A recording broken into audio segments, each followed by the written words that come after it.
akkam jirtan ilmaan Oromoodhaa guyyaa har'aan tanaa aanolee jiru. Aanolee jechuun as naannoo kana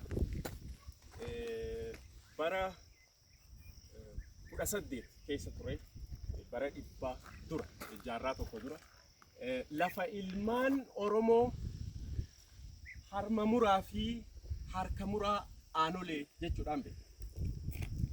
Yeroo Minilik meeshaa waraanaatiin meeshaa Awurooppaa meeshaa waraana Awurooppaadhaatiin fayyadamee uummata Oromoo cabsee yeroo san ture bara roobaa buttaatii fi leenjisoo diigaafaan yeroo jahaffaadhaaf lolanii ofirraa cabsanii naftanyaa deebisan. Yeroo san ture Minilik Arsee keessatti mo'achuudhaaf itti jabaate. Yeroo san gara Shawaa deemee Goobana Daacee wajjin maal godhu wayyaa kan jedhu irratti mari'ate.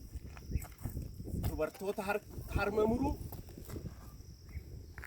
dhiira harka muruu ka jedhudhaan waan baay'eetu deeme, waan baay'eetu godhame.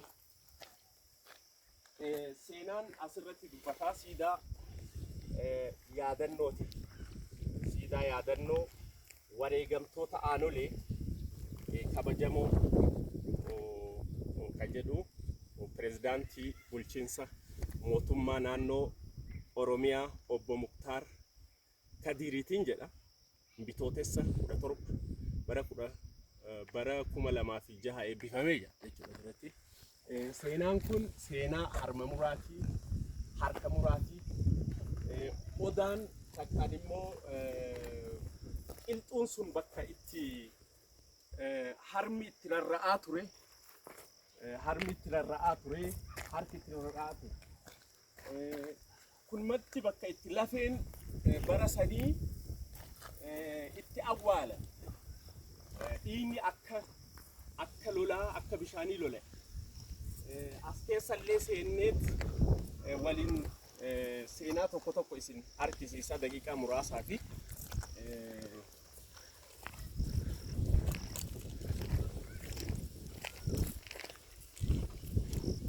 kun eenyu jedhama? Haaji Adam Saaddooti. Kun Haaji Adam Saaddooti. Haaji Adam Saaddooti loltuu Arseeti as jiranii.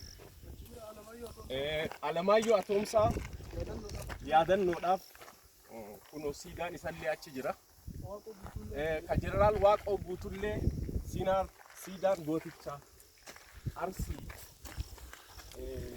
gaara Baalee Jeneraal Waaqoo Guutuu achi jiranii. Galatoomaa jennaan warreen waan kana seenaadhaaf nu ka'an irra guddaan immoo seenaan achi keessa jiru. Naannoo inni kunis isaan Haaji Roobalee Turooti. Isaanii achi jiranii siidaan isaanii.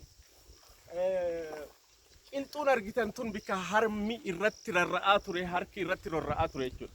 Waan Minilik uummata Oromoodhaa godhaa ture. Asiin gad deemnee as keessa deemneetiniin kan biraa dubbannaa viidiyoo gaggabaabsaatiin waan tokko isiniif hima akka jedhu galatoon kaameraadhaan.